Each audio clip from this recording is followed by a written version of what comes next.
in the country. And it can be done only before a parliamentary committee. Imagine the extent to which, for a person to save her chair, इसीलिए किस्सा कुर्सी का was banned. कुर्सी बचाने के लिए court का verdict आने से पहले ही हम जाकर के अमेंडमेंट करेंगे पार्लियामेंट में. यही है इनके इतने दूर तक जाने वाले विषय, कानून को दुरुपयोग करना, कॉन्स्टिट्यूशनल अमेंडमेंट करवाना देश के हित में नहीं है, प्रोसेस सही नहीं होता, इससे आर्थिक सुधार कुछ होने वाले नहीं है या सामाजिक सुधार भी कुछ होने वाले नहीं है. व्यक्तिगत और परिवारवाद के लिए ही अमेंडमेंट हुआ है. सर, मैं दूसरी और एक उदाहरण देना चाहती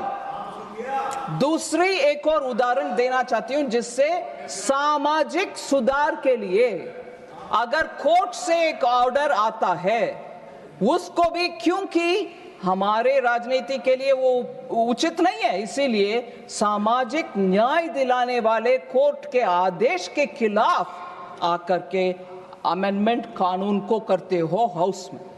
इससे बढ़िया उदाहरण नहीं मिलेगा सर शाबानो बेगम केस में, जहां सुप्रीम कोर्ट ने उस महिला को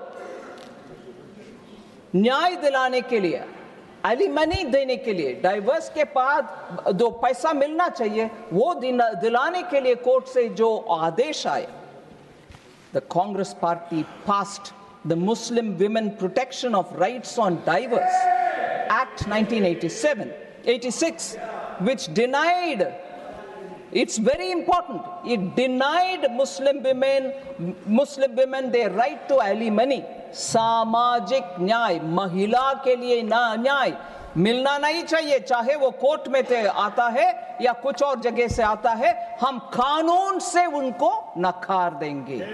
महिला सम्मान नारी शक्ति बंधन अधिनियम ले आने वाले हमारे पार्टी इधर है. इस सदन में पहला कानून जो पास हुआ वो reservation for women sir, whereas the small benefit a widowed woman would have, a divorced Muslim woman would have got, was also defeated by this act. The constitutional amendment which the Congress party brought in 1986.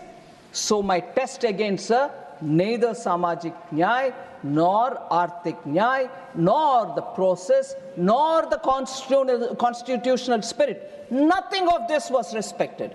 And each time the Congress brazenly, only to help the family, the dynasty, kept amending the constitution, and this is how far they went, even if it affects any particular women who desperately needed the benefit. Sir, I'll come again to one more, the emergency, where that one important touchstone, the process, was completely violated. On 18th December 1976, the then president gave his assent to the Constitution 42nd Amendment Act. During the emergency, when the term of the Lok Sabha was extended without proper justification, they invoked the law to say Parliament has to be in session for 5 years, but we needed to have one extra year, so the act was extended. The Lok Sabha term was extended. And in that extended term, when the entire opposition was put to jail, there was nobody there, and entire opposition was in the jail, then comes constitutional amendment, sir. The process, the touchstone that we need to have, is the process valid?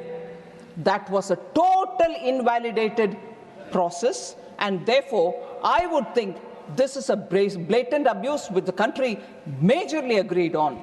Sir, only 5 members opposed the bill in the Lok Sabha. There was none in the opposition in the Rajya Sabha to oppose it. Imagine, constitutional amendment being passed, entire opposition in the jail. In the Lok Sabha, only 5 people are there to oppose it, even some coming from their own party.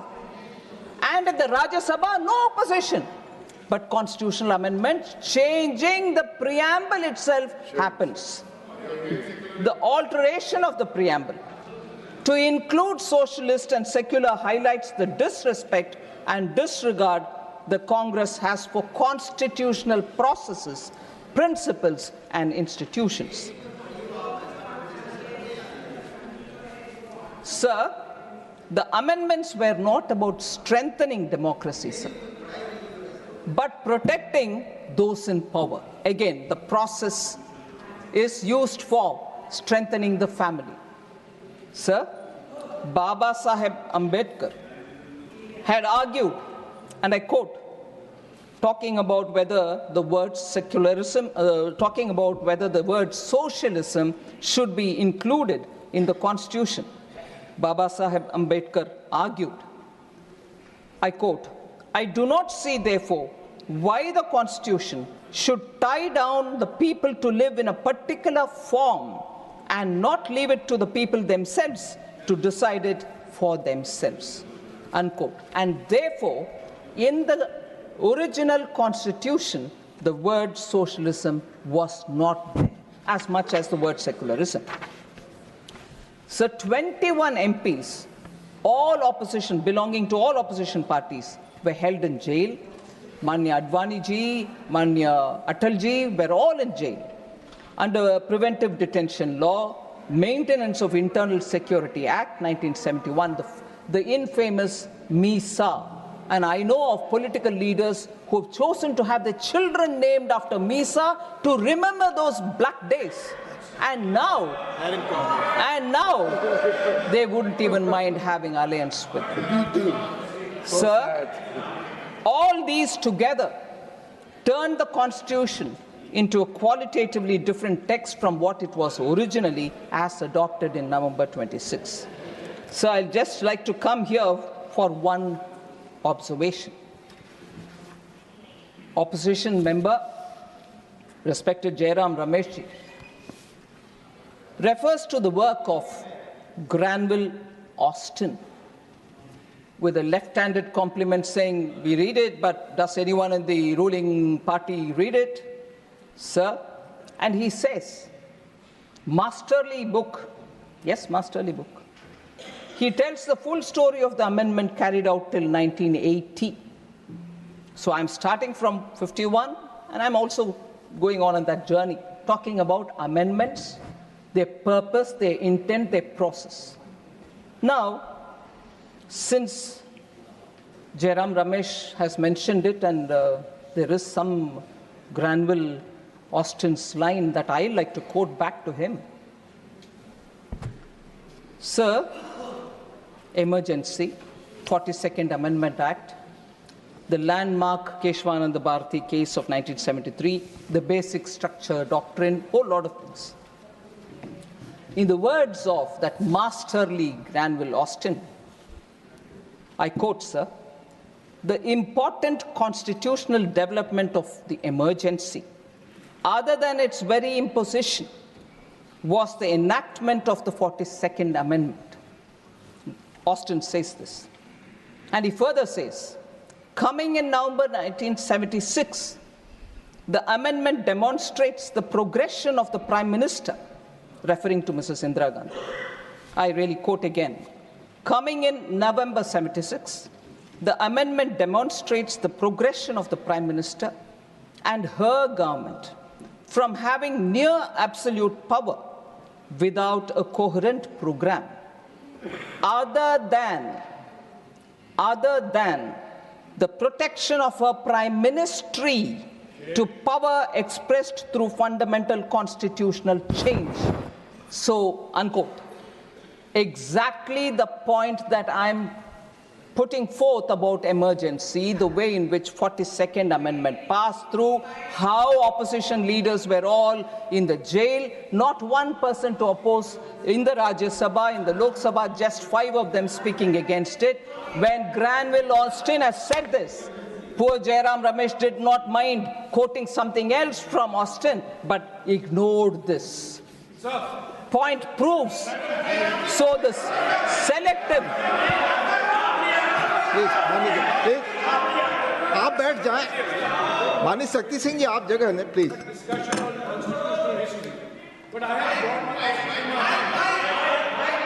माननीय Jairam Ramesh ji, I have Granville Austin in my hands right now, and the same Granville Austin writes that the 44th Amendment was passed by the Lok Sabha and the Rajya Sabha to override the 42nd Amendment, large parts of the 42nd Amendment. And who voted on the 7th of December 1978 to repeal parts of the 42nd Amendment? It was Indira Gandhi herself. So Indira Gandhi in 1978 voted to repeal the parts of the 42nd Amendment which she realized had resulted in her electoral loss. So it's not, don't read selectively. thank you, Jairam Ramesh ji. Please, now honorable minister. Thank you, Please, sir. please. Thank you, sir. Let her, you have responded. You have responded, please. 1978. Please. माननीय Jairam Ramesh ji, please be brief. माननीय Jairam Ramesh ji, please be brief. Sir, मैं आदरणीय रमेश जी का ज्ञानवर्धन करना चाहता हूं कि 1978 में Morarji Desai was the prime minister. Janata party की सरकार थी और जनता पार्टी की सरकार ने 42nd अमेंडमेंट को 44th अमेंडमेंट से हटाने का का काम किया और आपको जनता ने हरा दिया था।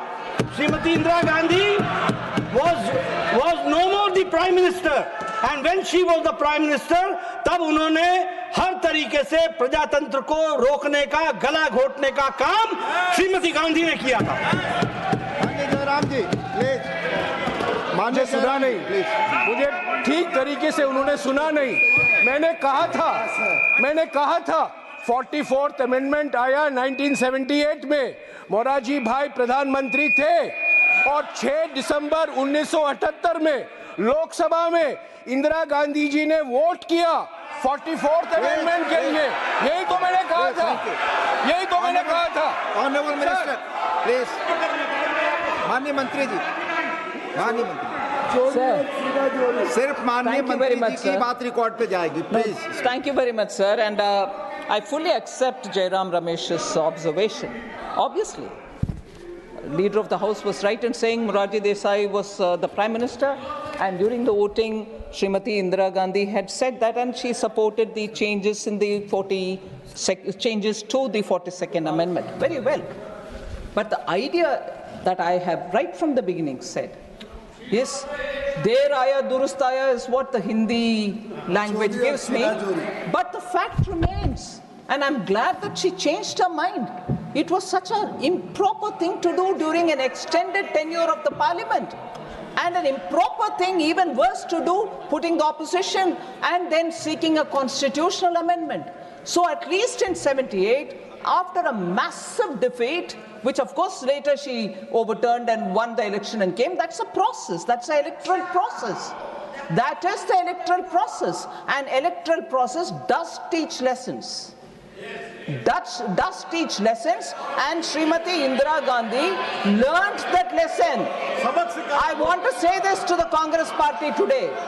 Srimati Indira Gandhi learned the lesson, and I'm happy Jairam Ramesh says that she stood up to support the amendment Morarji Desai and his government was bringing. But today's Congress, sir, I'll come to that. Sir, today's Congress is the matter that we need to talk about. But before that, sir, the eminent person who became speaker later on, Shri Mavlankarji, also said some things. These are words which we need to have a recall, because it's important for all of us sitting in this august house to know what the opinions were, and then take the next 75, next 200, next 500 years forward of this constitution. Mavlankar says, sir, and I quote, "This particular bill brings an almost qualitative change in our constitution structure. The tragedy of the situation is that by this amendment bill, the citizens, the courts of law, the states, the president, and indeed even this House of Parliament are all sought to be denigrated, and only the union executive is sought to be made to thrive, grab, and aggrandize, unquote. So if that one amendment has brought in such thinking individual to say such harsh words, it needs retrospection. We should never repeat such, great follies in which we took the Constitution for granted. People rejected such people, and lessons have to be learned. So, sir, I'd like to again say, when I soon would want to speak about what's the attitude of Congress today, I'd like to come to one line of an eminent person which was said during the 42nd Amendment debate. He was no less than later on Chief Minister, or prior to that also, and a minister. But as a Congress MP, Sri C.M. Stephen, an eminent congressman. Yes. Yes, it might be useful to remember that also. I'll read the quote. It might be useful further. Sir C.M. Stephen, as a Congress MP at that time, says, during the debate of 42nd Amendment, which had so many implications. So it brings me the shivers to read this line, but I'm reading it because we should know how we speak. Quote, sir, I quote, "Now the power of this Parliament, through the 42nd Amendment that is declared to be out of bounds for any court." Shame. He says this.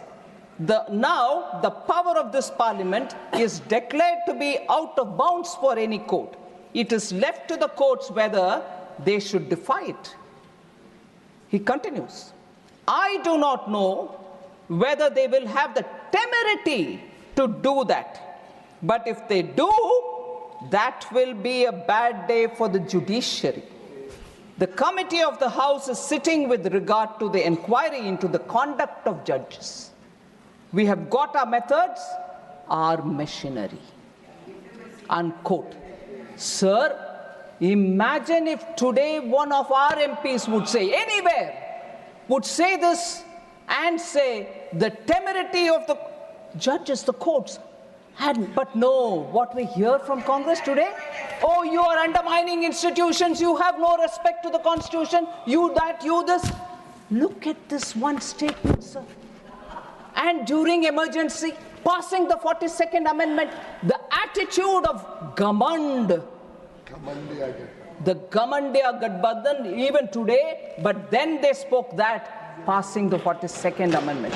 The people of India didn't forgive this, and that's why they lost miserably. When she conceded to change the amendment, na? Sir, all right, don't beg for concessions like that. All right. Sir, what is today's INC, sir? In the budget session 2022, मैं ये गमंड बदला नहीं है, कम नहीं हुआ, उसको साबित करना चाहती हूँ. Budget session 2022, sir. I'm not taking the name of the Congress leader who's not in this house, but I'm sure this statement will obviously ring a bell to everybody. The judiciary, I quote, "The judiciary, the election commission, Pegasus, these are all instruments of destroying the voice of the Union of States," unquote. You heard CM Stephen then? And you just see the statements which are coming. Committed judiciary is what they wanted. The contempt for the judiciary and the constitutional bodies is not new now. And that term was used by one eminent congressman. And that eminent congressman, I'll take his name, sir, because I have to quote him, Sri Mohan Kumar Mangala. He had said that the government will appoint chief justices based on the government's assessment of their philosophy and outlook, telling the Parliament in 1973, I quote, "Certainly, we as a government have a duty to take into consideration," I'm putting it in brackets, Certainly, we as a government have a duty to take the philosophy, the outlook of the judge in coming to the conclusion whether he should or should not lead the Supreme Court at this time.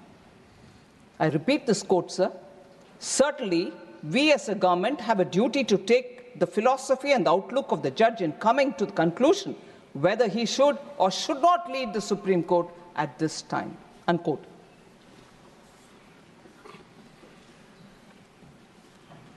After the judgment